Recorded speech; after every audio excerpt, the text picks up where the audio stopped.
সমস্যা নেই, যেহেতু ভাঙা ভাঙা আসতেছে ঝামেলা হতে পারে। হ্যাঁ এখন বলো। জি স্যার, আমি হ্যাঁ বলো। নাইমুর স্যারের সাথে হচ্ছে স্যার যোগাযোগ করছিলাম। তো নাইমুর স্যার বলছিলেন যে যেহেতু আমার কেবলমাত্র 2টা চ্যাপ্টার, সেক্ষেত্রে হচ্ছে আমি স্যার আমাদের হচ্ছে আগে ওই 2টা চ্যাপ্টারের প্রোভাইড করছিলেন শীট অনেক আগে। স্যার বলছে যেহেতু 2টা চ্যাপ্টার, তো তোমরা এই টপিক গুলা পড়ো, আর ওই চ্যাপ্টার গুলো তো বেশি কঠিন না, তো নেটওয়ার্ক আর হচ্ছে ইন্ট্রোডাকশন এই দুইটা এই 3-4টা টপিক হচ্ছে পড়ো। আর বেশি কঠিন কিছু আসবে না, আশা করি সহজে দেবো। আর যেহেতু মেজরিটি চিন্ময় স্যার হচ্ছে হোল্ড করছেন, সেহেতু চিন্ময় স্যারের সাথে তোমরা একটু বেশি আলোচনা করো, স্যারের কোর্স থেকে মেজরিটি জিনিসপত্র থাকবে। স্যার এইটুকু বলেছিলেন। ঠিক আছে, বেশ ভালো কথা। তাহলে এখন তোমাদের জিজ্ঞাসাটা হচ্ছে যে তাহলে নাইমুর স্যারের প্রশ্ন থেকে যা আসবে সে তো স্যার বলে দিয়েছে যে মেজর থাকবে না, অল্প থাকবে। তো আমি এখন তোমাদেরকে যেটা বলবো সেটা হচ্ছে কি ওভারঅল কোর্স সম্পর্কে তোমাদের মানে কি ধরনের প্রশ্ন আসতে পারে চ্যাপ্টার ওয়াইজ আমরা যদি চিন্তা করি, তাহলে সেটা দেখো কিরকম হতে পারে।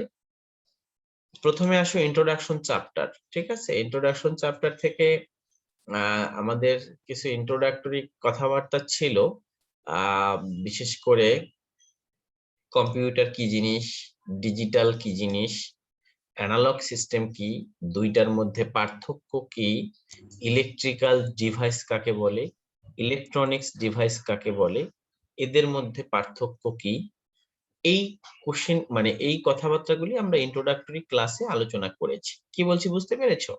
এটা হচ্ছে একজন এই কোর্সটা পড়ার ক্ষেত্রে একজন স্টুডেন্টদের এটা জানতে হবে যে কি কম্পিউটার, ইন্ট্রোডাকশন টু কম্পিউটার পড়তে এসেছি, কম্পিউটার কাকে বলবো, ডিজিটাল কম্পিউটার কাকে বলবো, ডিজিটাল সিস্টেম কি জিনিস, অ্যানালগ সিস্টেম কি জিনিস, তারপরে আমরা এই ইলেকট্রিক্যাল জিনিসটা কি, ইলেকট্রনিক্স জিনিসটা কি, এই দুইটার মধ্যে পার্থক্য, কি কারণে এদেরকে ইলেকট্রনিক্স, কি কারণে এদেরকে ইলেকট্রিক্যাল এই ব্রাঞ্চ করা হয়, এইগুলি নিয়ে আমরা এখানে আলোচনা। এরপরে হ্যালো, কথা শোনা যায়? জি স্যার। হ্যাঁ, একটু মনোযোগ দিয়ে শোনো, কারণ এগুলির উপর ভিত্তি করে একটু স্টাডি করবা। আর এই প্রশ্নগুলির উত্তর সরাসরি সবকিছু শীট থেকে নিতে হবে বা দিতে হবে এমনটা না, আগেই আমি বলেছি। তুমি যা বুঝবা সেটাই তুমি লেখার চেষ্টা করবা। এরপরে তোমার যেটা আসতে পারে সেরকম একটা বিষয় হচ্ছে যে যে একজন বিজনেসের ছাত্র হিসেবে কম্পিউটারকে কেন তোমার বিবেচনায় আনতে হবে, কেন তুমি কম্পিউটার সায়েন্স এই কোর্সের টপিক গুলি পড়ছো, তোমার কোন কোন ধরনের স্কিল দরকার, এই একটা বিষয় হতে পারে। এরপরে কম্পিউটারের প্রাথমিক যে হ্যালো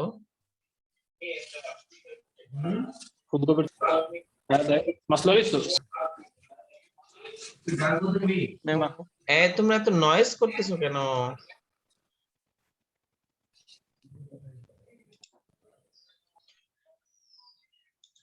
স্যার মিউট করে দেন। হ্যাঁ,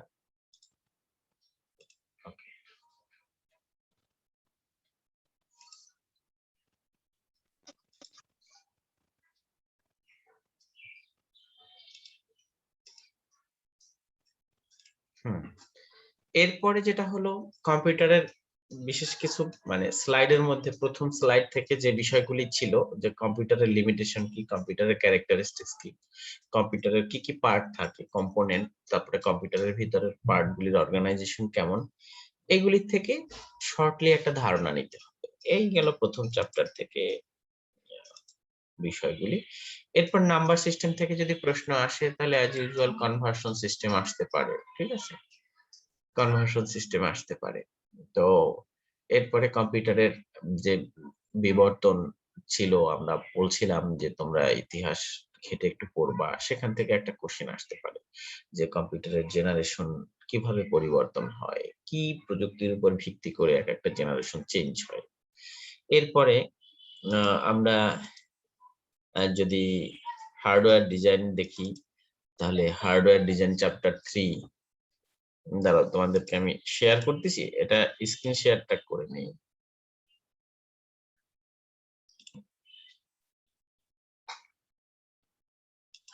তোমরা পিডিএফটা দেখতে পাচ্ছ? হ্যালো, জি স্যার দেখা যায়। হ্যাঁ, তো যেটা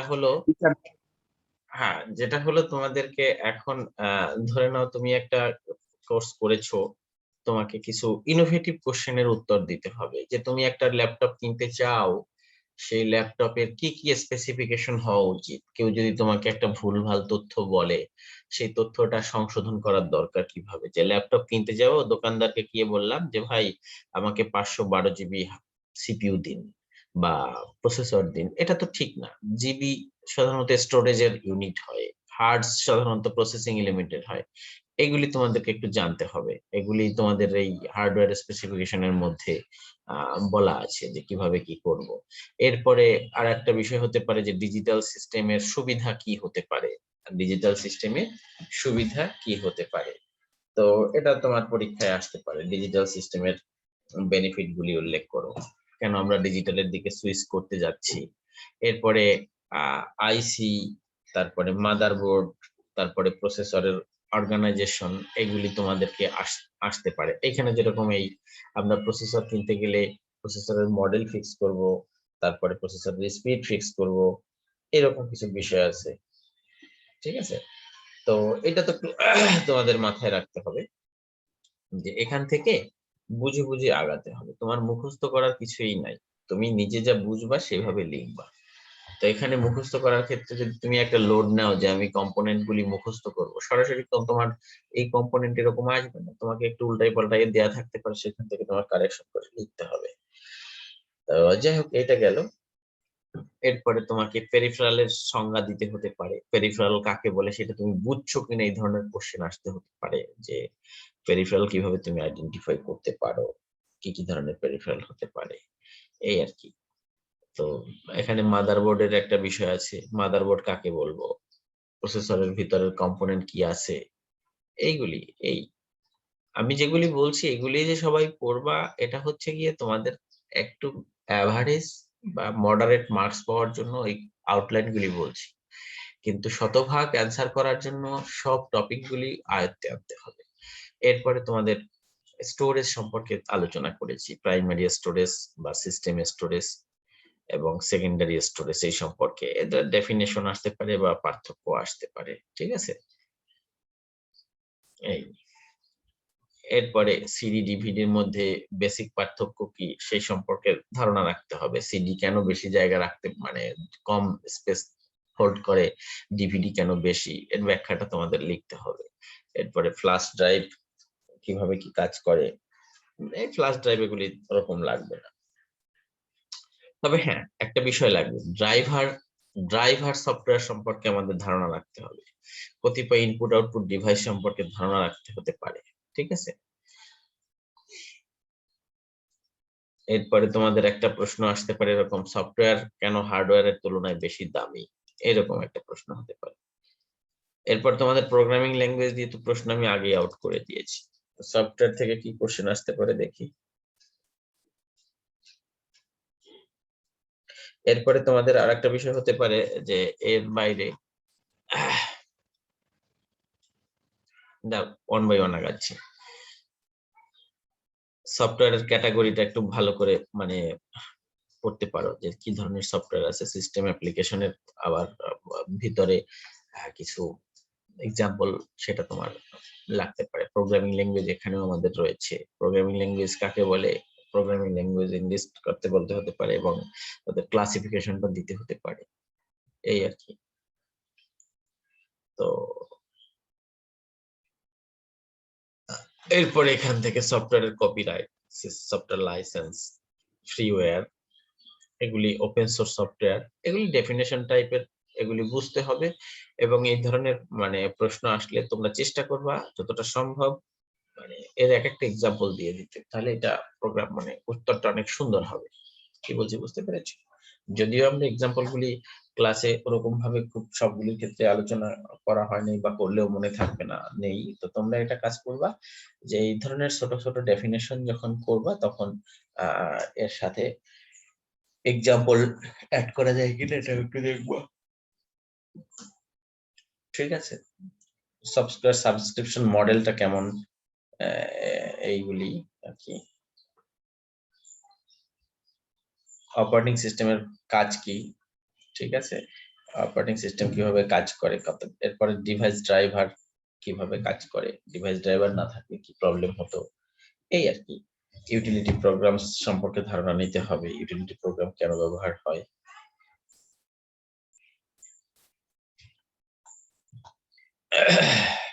এই তো এখান থেকে তোমরা জাস্ট ওভারঅল একটা ধারণা নিও। এরপর আর্টিফিশিয়াল ইন্টেলিজেন্স এক্সপার্ট সিস্টেম, এগুলি সম্পর্কে ধারণা নিবা।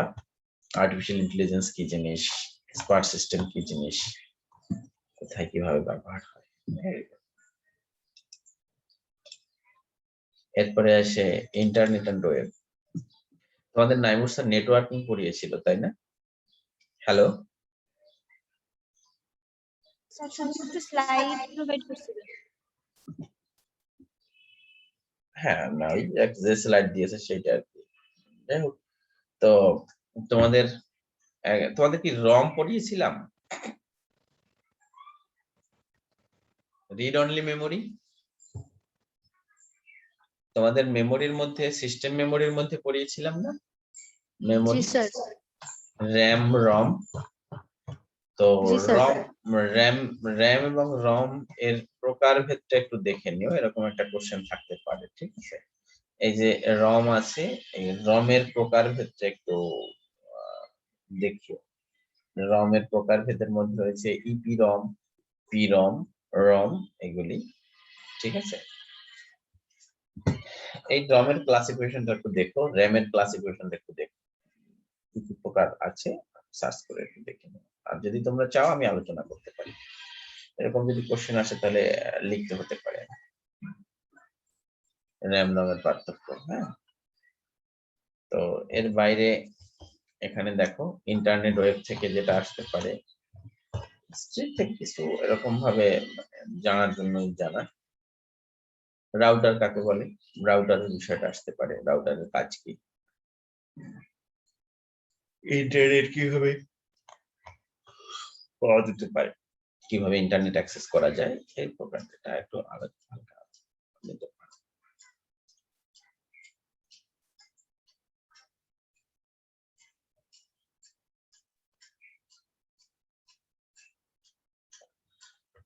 টিসিপি আইপি কি জিনিস?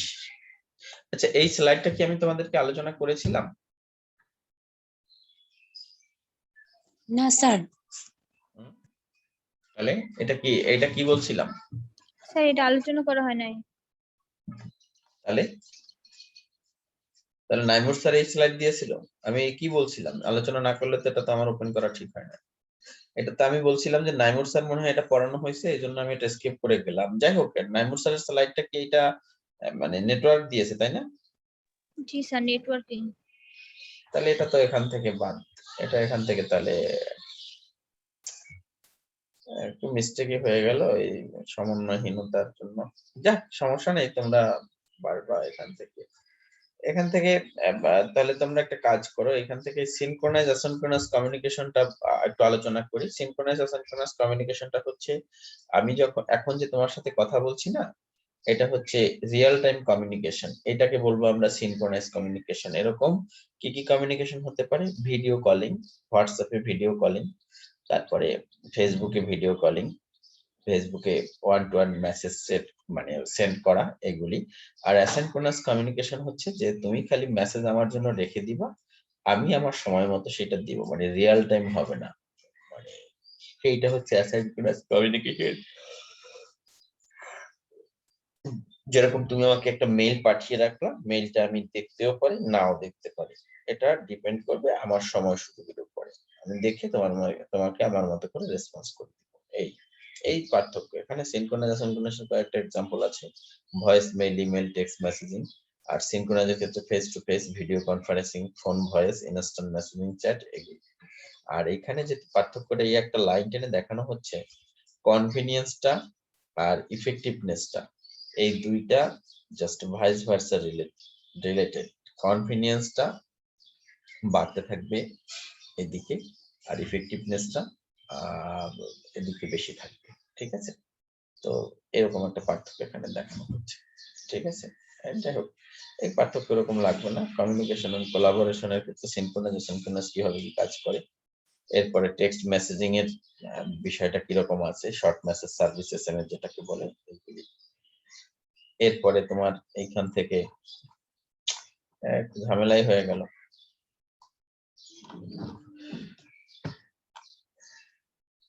এরপরে এখান থেকে তোমরা এটার ইলাবোরেটিভ ফর্ম একটু মাথায় রেখো। Hyper text transfer protocol, URL মানে ইউনিফর্ম রিসোর্স লোকেটর। ইউআরএল কোথায় থাকে, আমরা যখন অ্যাড্রেস বারে যা লেখি সবগুলি হচ্ছে ইউনিফর্ম রিসোর্স লোকেটর, মানে ইউআরএল ফ্যান্সি নেম লেখা হয়, যেরকম www.ps2.ac.bd, এটা হচ্ছে আমাদের ওয়েব অ্যাড্রেস, এটা একটা ফ্যান্সি নেম, এটা রেসপেক্টিভ একটা আইপি অ্যাড্রেস তৈরি হয়, সেই অনুসারে আমরা ডাটাগুলি পাই। এই আর কি। HTML XML elaboration. স্যার হ্যাঁ বলো। স্যার আমাদের তো এই শীটটা দেওয়া হয় নাই। না দিয়েছি, দেওয়ার কথা তো। এই নওশিন, তো এই শীট দেওয়া হয়নি? জি স্যার, শীটটা দেওয়া হয়েছে কিন্তু আলোচনা করা হয় না আর কি। তা যাই হোক, আমি এখন তোমাদের এই শীট সম্পর্কে একটু থরলি আলোচনা করি। অল্পের মধ্যে যেগুলি আলোচনা করবো এগুলি মাথায় রেখো। এই হিস্ট্রি পড়তে হবে না। রাউটার কি জিনিস, রাউটারটা হচ্ছে যে নেটওয়ার্কের মধ্যে রুট সিলেকশনের জন্য কিছু ডিভাইস থাকে আর কি, যা যত মেসেজ আসে সেই মেসেজগুলি ডেস্টিনেশন অনুসারে সেই সমস্ত রাস্তায় উঠায় দেয়। যেরকম আমি যদি আমেরিকাতে কারোর সাথে যোগাযোগ করার চেষ্টা করি, তাহলে আমার কাছে ডাটাটা বাংলাদেশের বাইরে বের করে দেওয়ার ডিসিশনটা বাংলাদেশের যে এক্সিট পয়েন্ট যেখানে আছে সেইখানে যে ব্যক্তি বসে আছেন সে ডিসিশন নেবেন যে এই প্যাকেটটা বাইরে কোথায় যাবে। আর আমি যে তোমার কাছে কথা কমিউনিকেশন হচ্ছে, এখানে এই প্যাকেটটা যে বাংলাদেশের বাইরে যাবে না সেটাও ডিসিশন সেখান থেকে হয়ে তোমার কাছে বাউন্স করে আসতেছে। এই ট্রাফিক গুলির নিয়ন্ত্রণ করার বিষয় হচ্ছে রাউটার, মানে ট্রাফিক পুলিশের কাজ করে এই রাউটার। ঠিক আছে, এরপরে ইন্টারনেট কিভাবে আমরা অ্যাক্সেস করতে পারি, ডায়াল আপ কানেকশন আছে যেটা ফোন দিয়ে ব্যবহার করা হয়, এটা এখন আর নাই, কেউ চালায় না। আর এই শীটটা স্কিপ করা গেলে ভালো হতো। না, যে মানে কোশ্চেন যেখান থেকে হতে পারে সেগুলি আমি বলছি, এগুলি বাদ। এগুলি তোমার পড়তে হবে না, এগুলি তোমার পড়তে হবে না। টিসিপি আইপি দেখি, টিসিপি আইপি এগুলি তোমার পড়তে হবে না। নেটওয়ার্ক টপোলজি পড়তে হবে। এইখানে আইপি অ্যাড্রেসটা সম্পর্কে একটু ধারণা নিতে হবে। আইপি অ্যাড্রেস হচ্ছে আমরা যে ps2.ac.bd লিখছি, ওটার যদি একটা ওটারও একটা ঠিকানা আছে অনলাইনের জগতে, তোমার কম্পিউটারের একটা ঠিকানা আছে অনলাইনের জগতে। অনলাইনে কোনো জিনিসের ঠিকানাই, মানে কোনো জিনিস যদি যুক্ত হতে চায়, সেটা প্রিন্টার বলো, মোবাইল বলো, কম্পিউটার বলো, সবারই এক একটা ইউনিক ঠিকানা থাকে। তো সেই ইউনিক ঠিকানা আগে 32 বিটের ব্যবহার হতো, এখন 64 বিট, মানে 128 বিটের আর কি। তো যাই হোক, এখনো মানে 32 বিটের IPv4 বলে আর কি। তো এইরকম একটা ঠিকানা তৈরি হয়, যেরকম ps2.ac.bd লিখলে এরকম একটা ঠিকানা লিখি, বাট সেটার বিপরীতে এই ধরনের একটা ঠিকানা তৈরি হয়।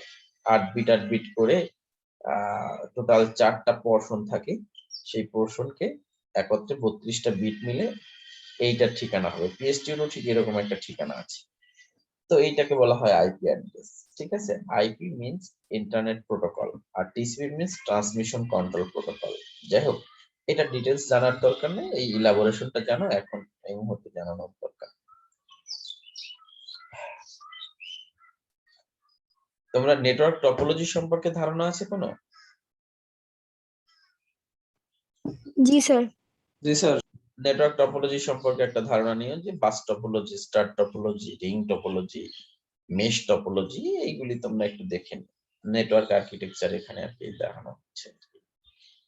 ক্লায়েন্ট সার্ভারের মানে হচ্ছে যে সেন্ট্রালে সার্ভার থাকবে, চতুর্পাশে ক্লায়েন্ট থাকবে, এরা সার্ভিস প্রোভাইড করবে। ঠিক আছে, এটা একটা ক্লায়েন্ট সার্ভার আর্কিটেকচার।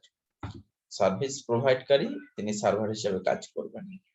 যাই হোক, কিছু জটিলতা কনফিউশন তৈরি হয়েছে, তো এখানে আমি তোমাদেরকে একটা ওয়েব অ্যাড্রেস এরকম যদি দেয়া থাকে, সেটা বিপরীতে কি হবে সেটা দেখো।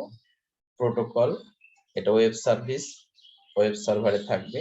এটা হচ্ছে ডোমেইন নেম, আর নির্দিষ্ট কোন লোকেশনে থাকে সার্ভারের সেইটা।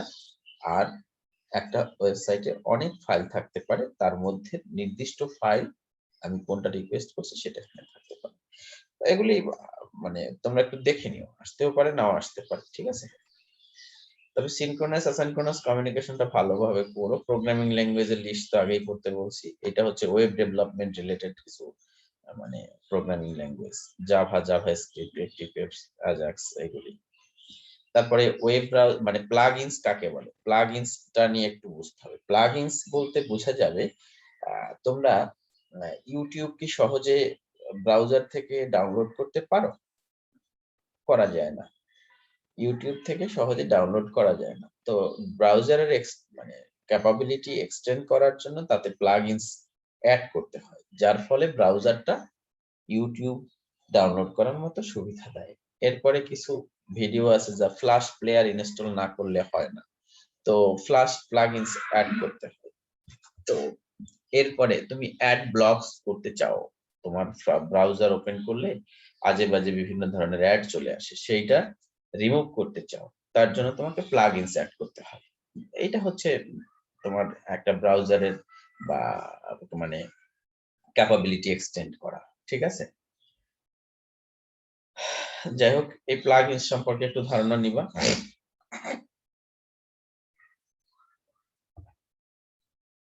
সিনক্রোনাস অ্যাসিনক্রোনাস ভালো করে পড়বা।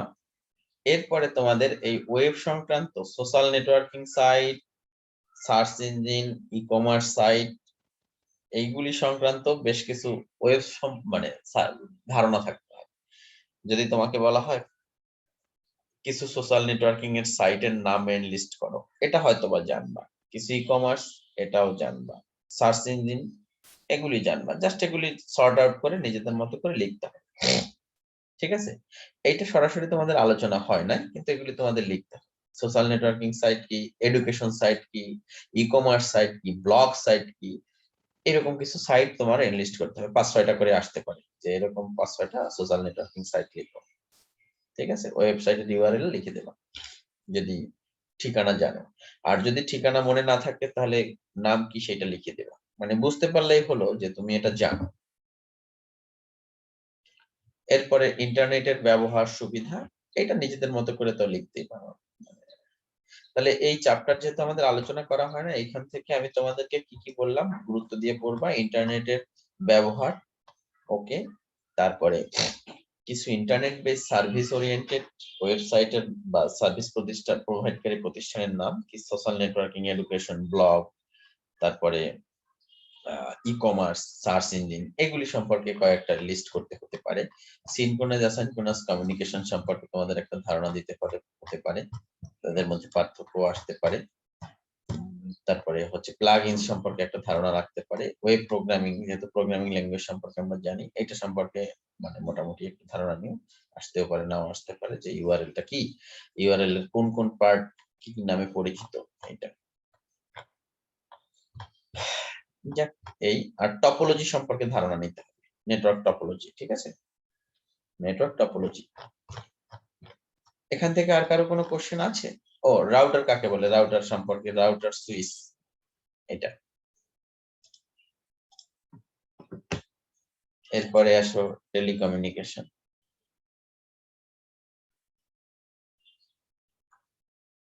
আচ্ছা, এরপরে ক্রাইম আছে, সমস্যা। এই টেলিকমিউনিকেশন তোমাদের কিন্তু এই একটা মানে আমি যে আলোচনা করছি ক্লাসের মধ্যে গল্পের ছলে, ওইগুলির থেকে প্রশ্নের উত্তর করা লাগতে পারে। ধরে নাও তুমি একটা ফোন কল তৈরি করবা, ফোন কলটা কিভাবে ইনিশিয়েট হলো, সেই ইনিশিয়েশন প্রসিডিউরটা সুন্দর করে ছবি এঁকে নিচে বর্ণনা করে লিখে দিবা। এরপর তোমাদের সাথে যে আমি জুমে ক্লাস নিচ্ছি, এই জুমের ক্লাসটা কিভাবে কন্টিনিউ হচ্ছে, এইটার একটা বিষয় তোমাদেরকে লিখতে হতে পারে। সেদিন করে আমি বলছিলাম না যে আমি এখানে মাইক্রোফোন দিয়ে কথা বলছি, সেইটা ক্যাপচার হয়ে জুমের মাধ্যমে এখান থেকে নিকটবর্তী রাউটার, সেইখানে কমিউনিকেশন হচ্ছে ওয়াইফাই, তারপরে মানে ইলেকট্রিক, তারপরে অপটিক্যাল, এরপরে আবার ওয়্যারলেস, এরপরে তুমি যেভাবে কমিউনিকেশন করছো, এটা তুমি একটা এক্সাম্পল ধরে তোমার সাথে আমি কিভাবে কমিউনিকেট করছি, তুমি এবং স্যার এই দুইজন জুমের মিটিং এ ডিস্টেন্স কমিউনিকেশন করছে, ভার্চুয়াল কনফারেন্সিং, এইটা তুমি যেভাবে বুঝবে সেইভাবে লিখবে। এরপরে তোমার সাথে আমি একটা ফোন কল তৈরি করতে পারি, সেই কল ইনিশিয়েট করার প্রসেসটাকে তোমার লিখতে হতে পারে, এই আর কি। ঠিক আছে। এরপর টেলিকমিউনিকেশন কাকে বলে, কি কি ধরনের টেলিকমিউনিকেশনের মিডিয়া ব্যবহার, মানে কমিউনিকেশনের জন্য কি কি ধরনের মিডিয়া ব্যবহার হয়, সেইগুলি তোমার জানতে হতে পারে।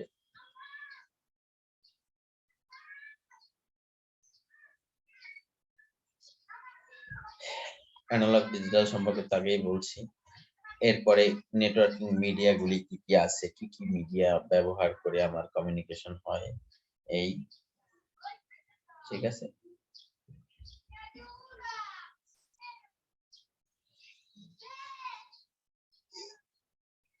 এরপরে এখানে রেডিও ওয়েভের যে বিভিন্ন ব্যবহারের আলাদা আলাদা ভাবে করা যায় সেইটা, রাউটার সুইচের কথা আগেই বলছি, নেটওয়ার্ক কন্ট্রোল। এরপরে মানে মিডিয়ার মধ্যে কিন্তু তোমার যদি কমিউনিকেশন করা হয় তাহলে কিন্তু ওয়্যারলেস কমিউনিকেশনের মধ্যে এই যে কমিউনিকেশন গুলি আছে সেগুলি লিখতে হবে, যেরকম ওয়াইম্যাক্স, ওয়াইফাই, টেলিভিশন, রেডিও, আরো যা যা উপরে দেখালাম সেগুলি। এরপর line of sight communication, satellite communication, terrestrial communication, এদের ডিটেলস একটু ভালো করে জানতে হবে, কারণ এদের মধ্যে পার্থক্য আসতে পারে। ঠিক আছে।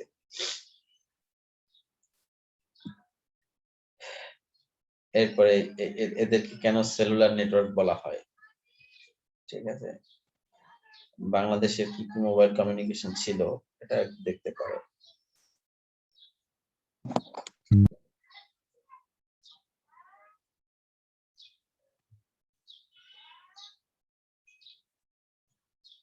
ব্লুটুথ, ওয়্যারলেস কমিউনিকেশন, মানে ওয়্যারলেস কমিউনিকেশনের মধ্যে মানে সবকিছুই একটু একটু জানো, জাস্ট সেইটা সুন্দর করে মুখস্থ করা না, সুন্দর করে যাতে লিখতে পারো এই ধরনের একটা ধারণা নিও, নিজের মধ্যে কোশ্চেন করার একটা ক্যাপাবিলিটি তৈরি করো, যে আসলে এখান থেকে কি কোশ্চেন হতে পারে। যে স্যার তো বললো কমিউনিকেশন মিডিয়া, কি কি ধরনের ওয়্যারলেস কমিউনিকেশন হতে পারে, কি কি ধরনের ওয়্যারলেস কমিউনিকেশন হতে পারে, তুমি যেভাবে লিখতে পারো সেটা হচ্ছে যে তোমার সারাউন্ডিংস এ যা যা আছে, কি কি ধরনের কমিউনিকেশন তুমি জানো সেটা ইনলিস্ট করে দেবে। ঠিক আছে।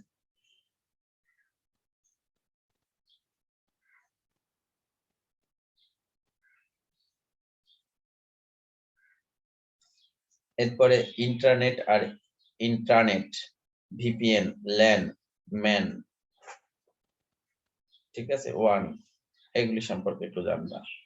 এদের মধ্যে পার্থক্য সূচক গুলি যাতে লেখা যায়, যদি ধরে নাও তোমার কাছে আসে ল্যান এবং ওয়ানের মধ্যে পার্থক্য কি, ইন্টারনেট এক্সট্রানেটের মধ্যে পার্থক্য কি, ইন্টারনেট আর ইন্ট্রানেটের মধ্যে পার্থক্য কি, এগুলি তোমার লিখতে হতে পারে। কম্পিউটার ক্রাইম কি, কম্পিউটার ক্রাইম থেকে নিজেকে কিভাবে বাঁচাতে পারো, এই চ্যাপ্টার থেকে ভালো কোশ্চেন আসবে। ঠিক আছে, কারণ এটা তোমাদের জানতে হবে ভালো করে, কি কি ধরনের ইনফরমেশন গুলি ঝুঁকির মধ্যে থাকতে পারে। ইন্টেলেকচুয়াল প্রপার্টি তোমাকে আইডেন্টিফাই করতে হতে পারে, ইন্টেলেকচুয়াল প্রপার্টি কি। ধরে নাও তুমি আমার স্টুডেন্ট, তুমি আমাকে অনেক দিন পর কোনো এক জায়গায় দেখলা, তুমি আমাকে চিনতে পেরেছো, আমি তোমাকে চিনতে পারছি না। এখন তুমি আমাকে কিভাবে তোমার পরিচয় দিয়ে কনভিন্স করতে পারো, এই যে বিষয়গুলি আছে, কোন অ্যাঙ্গেলে আমাকে কনভিন্স করা যায় স্যার আমি কিন্তু আপনার ছাত্র ছিলাম, অথবা আমি তোমাকে কনভিন্স করার চেষ্টা করলাম যে হ্যাঁ মিস্টার অমুক, তোমাকে আমি পড়িয়েছি অমুক ক্লাসে, এই না স্যার আপনাকে তো আমি স্যার হিসেবে মানছি না। তখন আমি তোমাকে কোন পয়েন্ট অফ অ্যাঙ্গেল থেকে তোমাকে আমি কনভিন্স করার চেষ্টা করতে পারি, এগুলির একটা বিষয় থাকতে পারে ইন্টেলেকচুয়াল প্রপার্টি আইডেন্টিফিকেশনে। তোমার বিজনেসের মধ্যে থেকে ইন্টেলেকচুয়াল প্রপার্টি আইডেন্টিফাই করতে হতে পারে। ঠিক আছে, কোন একটা প্রোডাক্টের ইন্টেলেকচুয়াল প্রপার্টি আইডেন্টিফাই করতে হতে পারে, এরকম কিছু ইনোভেটিভ কোশ্চেন থাকতে পারে। ঠিক আছে। এরপরে কাউন্টার ইন্টেলিজেন্স কি, কম্পিটিটিভ ইন্টেলিজেন্স কি, cyber terrorism, software hole, software patch. ও এখানে এই বিষয়টা একটু মাথায় রাখতে হবে। তোমার চতুর্পাশের যে ইউজার নেগলিজেন্সের যে এক্সাম্পল গুলি হতে পারে বা হয়, যা তুমি জানো, এগুলির মধ্যে না।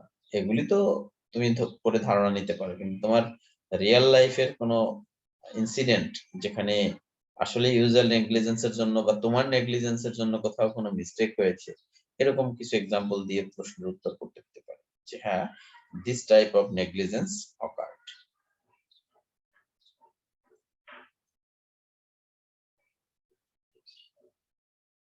পাইরেসি, প্লেগরিজম, এগুলি পড়তে হতে পারে। হ্যাকার কেন হ্যাক করে, হ্যাকার কাকে বলে, এ ধরনের বিষয় তোমার থাকতে হতে পারে। কিভাবে তুমি প্রোটেকশন দিতে পারো একটা মেশিনকে, তোমাকে পাসওয়ার্ড কিভাবে কঠিন হতে পারে। এরপরে যেহেতু বিজনেসে পড়ছি আমরা, আমাদের ডাটা ব্যাকআপ অর্গানাইজেশন লেভেলে হতে পারে, সেগুলি সম্পর্কে আমার একটা ধারণা নিতে হতে পারে।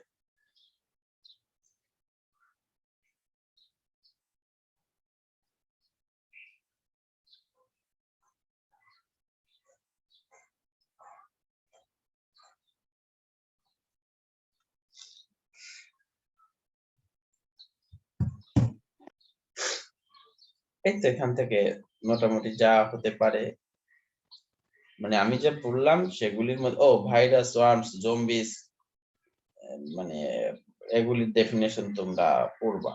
মানে ডেফিনেশন যেগুলি বলছি, উল্লেখ করছি, এগুলি একটু বেশি বেশি পড়ো, ঠিক আছে? Spyware, zombies, virus, spam, hoax, এগুলি একটু পড়ো, এক্সাম্পল দেওয়ার চেষ্টা করবা।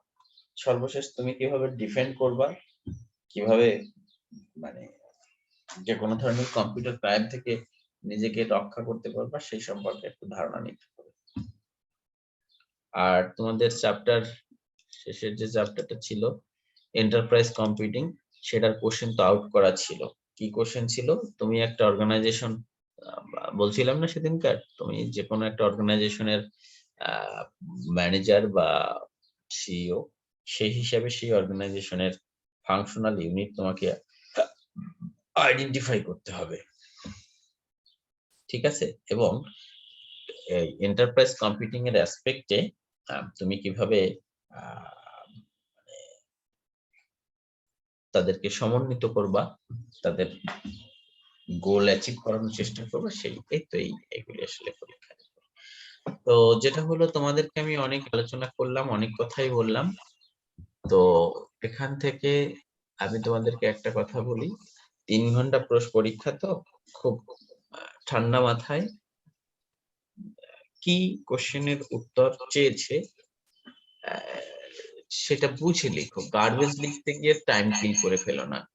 সুন্দরভাবে অল্পের মধ্যে নিজের ভাষায় লিখতে পারলেই আশা করি ভালো হবে, ঠিক আছে? তো তোমাদের আর কোনো জিজ্ঞাসা আছে? তোমাদের নাইমুর স্যারের স্লাইড গুলির থেকে কি আসবে না আসবে সেটার পরিবর্তে আমি ওভারঅল একটা ধারণা দিলাম। নেটওয়ার্ক টপোলজিটা একটু ভালো করে পড়ো, ঠিক আছে? কি কি টপোলজি আছে, ছবি টবি এঁকে আর কি দিবা। তারপরে র্যাম রম এর ক্লাসিফিকেশন এগুলি দিবা, এই আর কি।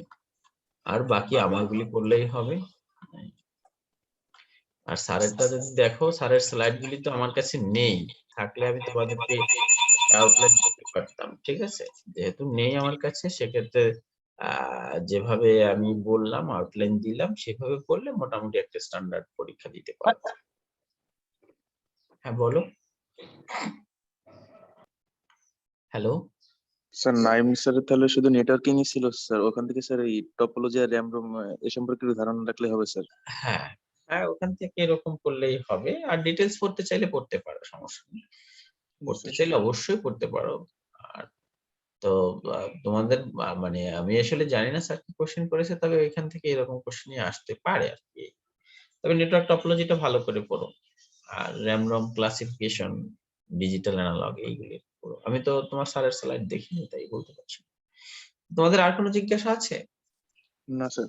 স্যার, আমাদের ক্লাসটা স্যার আজকে প্রোভাইড করলে একটু ভালো হতো, রেকর্ডিং, তাহলে আরো করে একটু দেখতে পারতাম স্যার। রেকর্ডিং দেখা লাগবে না, এতক্ষণ শুনছো না, তাহলে এই কোশ্চেন আউট করা এগুলি রেকর্ডিং হয় ওটা? যদিও দুষ্ট ছেলেপেলেরা রেকর্ড করেছে কিনা, তোমরা রেকর্ড করতে পারো? না স্যার আমরা তো